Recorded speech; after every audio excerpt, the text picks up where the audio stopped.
We now return you to the program currently in progress. Welcome back to my domain. You're just on time, as always. So punctual, you, my dear listener. You must be eager to listen to the stories and news I brought to you on this portion of the Omnicast. So let's get right into the thick of it, shall we? I have the most wonderful news about Zero. It turns out they made a molt mat. That's a bit of webbing they lay down before they begin the molting process, shedding their exoskeleton. And now is looking more jet black and tarantula-like than ever. I imagine one more molt and I might actually have him be big enough I have to consider rehousing. But I've already taken the liberty of preparing that ahead of time. Feel free to do that yourself if you don't already take a habit of it. It's quite relaxing and allows you to get ahead of the curve by preparing habitats ahead of time. While I'm speaking of my lovely spiders, Fluffy must have finished molting. I took a gentle look at its enclosure and noticed a large blob of spider droppings on the bottom of the enclosure where there was once a mealworm that was attempting to hide from it was sitting. Oh well, beautiful and a little bit morbid, yes. Granted, you already always understood that part about me, and I adore you for not judging me the way I make sure to never judge you personally. Speaking of judging things fairly, well, it would seem Mr. Carmelo Anthony is in hotter water than I expected.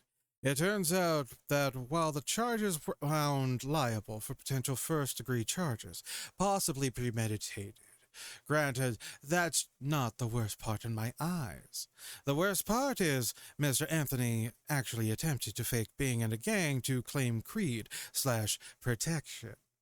Anyone who's anyone knows full well that if you fake being in a group or affiliation, and you're found out, that forces the group, or in this case gang, to basically have to handle that person for claiming, well, something that wasn't true. They have to make an example of them.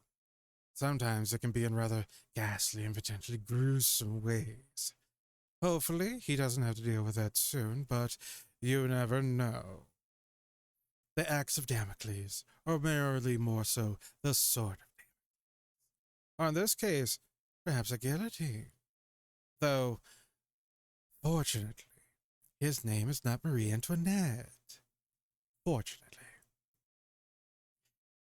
While I'm thinking about morbid things, the Department of Justice just basically released approximately 8 hours or so of security camera footage from the front of Mr. Epstein's cell.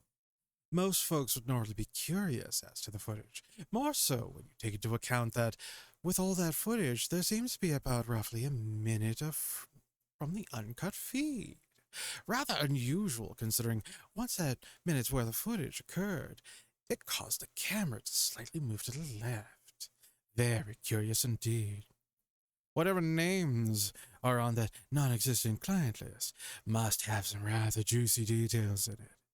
If the head of the FBI, Cash Patel, looks that pale and panicked after seeing the details, there must be something in there keeping him up at night.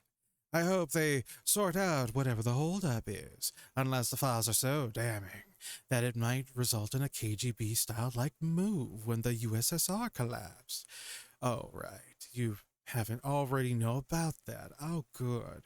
Yes, the KGB, when the USSR collapsed, to remind you, basically release all of the recorded details of the spying on the people.